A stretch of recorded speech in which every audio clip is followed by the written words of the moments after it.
5 years ago, I met her, and we clicked instantly. She was funny, sharp, and loved gaming as much as I did. We'd spend hours talking about everything: movies, dreams, even our favorite Call of Duty maps. She became my best friend.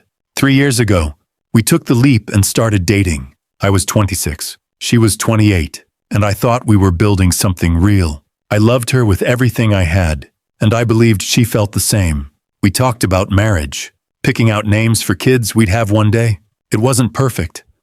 We lived an hour apart, no cars, so we relied on Uber or buses to see each other. But we made it work. I'd save up to cover her rides, and she'd show up with that smile that made it all worth it. We had our routines. Weekends were for binge-watching shows or gaming together online. She'd laugh at my terrible aim in Call of Duty, and I'd tease her for always picking the same sniper rifle.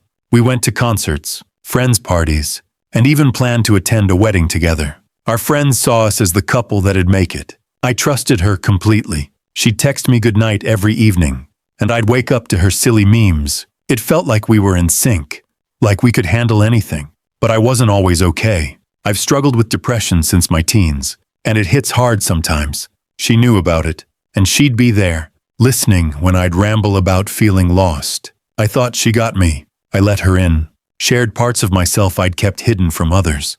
When I was at my lowest, she'd send me playlists to cheer me up or call just to talk. I thought that meant she cared as deeply as I did. I thought we were solid. Looking back, I see the cracks I ignored.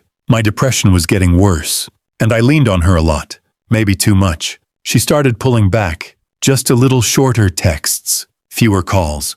I chalked it up to her being busy with work or school friends. We were long distance, so I didn't see her every day, and I trusted her when she said everything was fine. I didn't know she was already slipping away, building a secret life I'd only discover later. I didn't know how much it had hurt, but then things started to change. A few months ago, our perfect rhythm broke. We argued more about stupid stuff like who forgot to call or why she canceled plans last minute. Each fight felt like a punch to the gut. My depression, which I'd kept at bay with her support, came roaring back. I couldn't sleep, couldn't focus at work. I was terrified we were falling apart. I'd text her, pouring my heart out, but her replies were short, distant.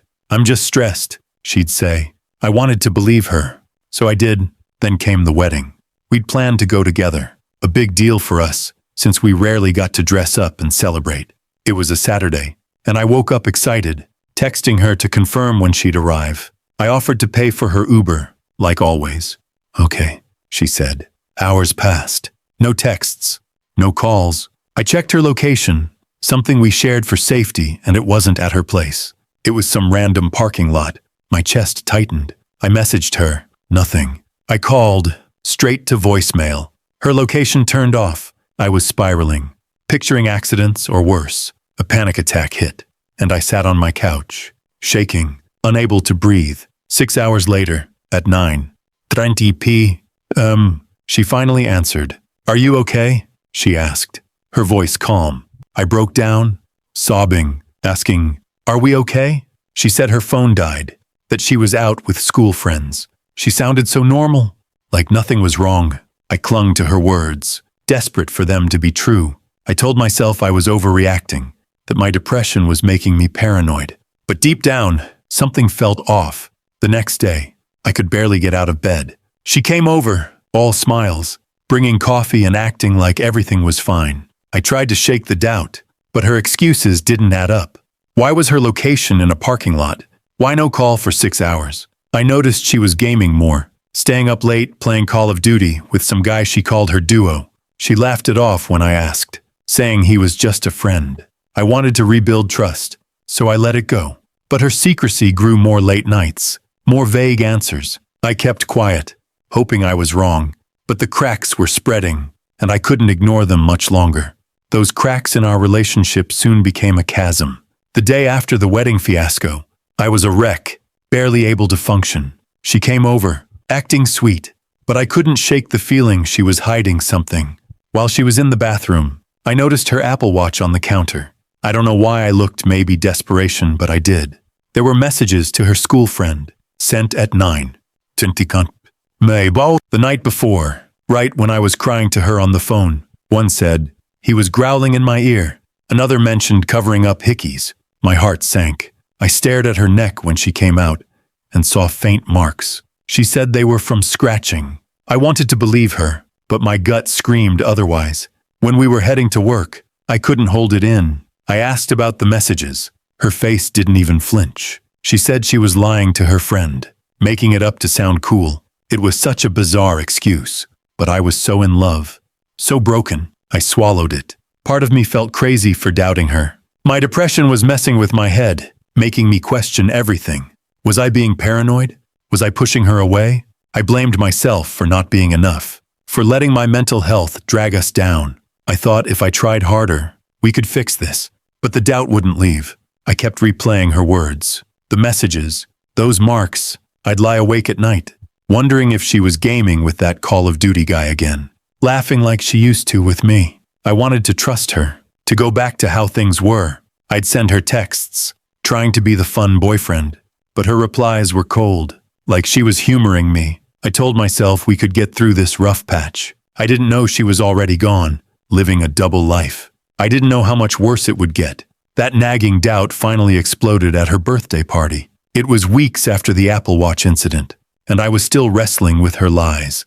Her family hosted a big bash, parents, siblings, our mutual friends, and her school friend, who'd been in on her secrets. The house was packed, music blaring, and I drank too much, hoping to numb the suspicion eating at me. But it only made me bolder. I slipped away to her room, saying I felt sick, and lay on her bed. That's when I saw her iPad, the one I'd gifted her. I opened it, not sure what I was looking for, and found everything. Messages laid it all bare. She'd been hooking up with her Call of Duty duo, planning hotel meetups, even kissing him in his car the day after the wedding. She told him we'd broken up while I was crying to her on the phone at 9, begging to know if we were okay. She sent him pics of hickeys he gave her, bragging about it. Her school friend cheered her on, laughing about fooling me. It got worse. Flirty texts with Uber drivers, messages to her ex, saying she'd always love him, and wearing his ring. Not her grandma's, like she claimed. Sexy selfies sent to random guys, some snapped during our dates. My world shattered. Rage burned through me, mixed with a heartbreak so deep I could barely breathe. I couldn't stay. I told her I was leaving, ordered an Uber, and sat in the back seat. Typing this on my phone, she wasn't just cheating.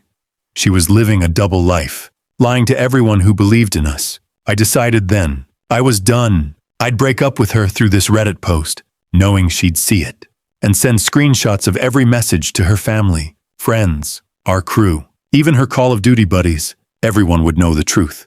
I'm not usually petty, but this hurt too much. Am I the asshole for exposing her and ending it like this? I need to know. After I hit post in that Uber, everything blew up. She saw the Reddit post within hours. Guess she was scrolling AITA like always. She texted me, furious, saying I humiliated her and blew things out of proportion. I called her, hoping for some remorse, but she deflected, claiming I invaded her privacy, and the messages weren't what they seemed. It was the same lies, just louder. I hung up, my hands shaking, realizing she'd never own up to what she did. That hurt almost as much as the cheating. Reactions from our circle were a mixed bag. My best friend, Mike, called right away, saying he had my back and couldn't believe she'd been so two-faced. My sister was pissed for me, but she thought posting online was too far, worried it made me look bitter. Her family was worse. Her mom left me a voicemail, calling me cruel for dragging their name through the mud. Some mutual friends sided with me, shocked at her double life, but others unfollowed me online, probably thinking I'd gone overboard. The Reddit comments were split too.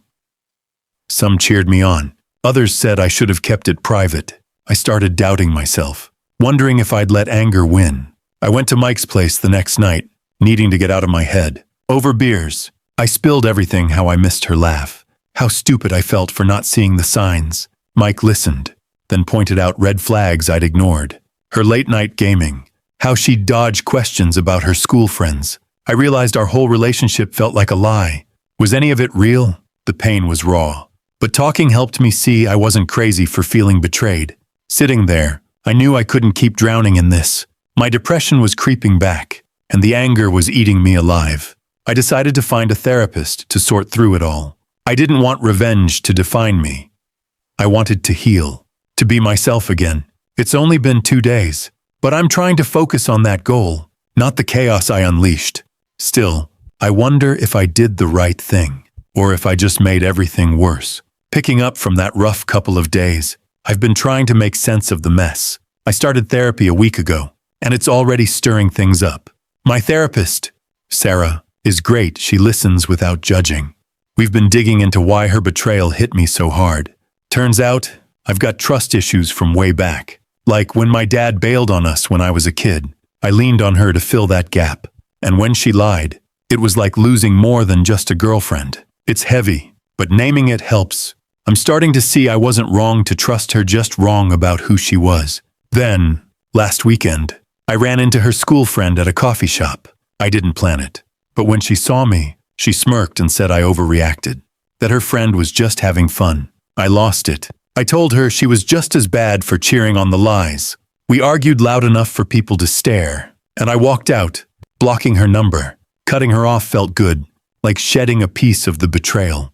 I don't need people like that in my life. Thankfully, I've got real friends. I met up with a couple of our mutual buddies, Jen and Chris, who were floored by her double life. They'd seen her at the party, all smiles, and had no clue. Jen hugged me and said I deserved better. Their support made me feel less alone, like I could keep going. It's weird, though some friends still haven't reached out, and I wonder if they're picking her side. Midweek, I had a scare. Stress from all this triggered a panic attack. Worse than the one at the wedding. My heart raced, and I thought I was done for. It scared me enough to get serious about self-care. I'm trying meditation and cutting back on drinking. Therapy's helping me focus on what I can control, not her chaos. Looking back at the Reddit post, I'm torn. The comments, hundreds of them, made me feel seen. Strangers called her out, said I was right to expose her. But some said I went too far, that I should have handled it quietly. I wonder if they're right.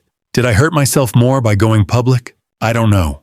For now, I'm just trying to move forward, one step at a time. Moving forward from those chaotic weeks. I've come a long way. Therapy with Sarah has been a game changer. Over the past 2 years, I've unpacked my trust issues and learned to value myself. I used to think I needed someone to complete me, but now I know I'm enough on my own. My depression's still there, but I manage it better. Meditation, exercise, and regular sessions keep me grounded. I'm not afraid to trust anymore, but I'm smarter about who gets that privilege. Last year, I met someone new, Emily. She's honest, kind, and calls me out when I'm overthinking everything my ex wasn't. We started slow, just coffee dates, but now we're building something real. She knows about my past, and instead of judging, she listens. Being with her feels safe, like I can breathe again. It's a stark contrast to the lies and secrecy I lived through. I'm not rushing into marriage talk, but I'm happy, and that's enough for now. As for my ex, I've kept my distance. We haven't spoken since that call after the Reddit post. Mutual friends say she lost a lot of people's respect. Her family was furious, and some friends cut her off. I heard she's dating again, but no apology ever came my way. I don't need it anymore. Her actions showed who she was, and I'm done carrying that weight. Reflecting on the Reddit post, I'm at peace with it. Was it petty? Sure, I could have handled it privately. But back then, I needed to scream the truth to feel free. That post was me taking back control, even if it was messy. The online community, those strangers who commented, gave me strength when I felt alone. Some called me a hero, others a jerk, but their words helped me see I wasn't crazy for hurting. I'm grateful for the people who stuck by me. Mike, Jen, Chris, my sister, they've been my rock. My family's closer now, too, especially after seeing me rebuild. I've learned resilience the hard way, and I'm proud of it. Independence isn't lonely, it's powerful. I'm not defined by her betrayal anymore. I'm defined by how I got back up.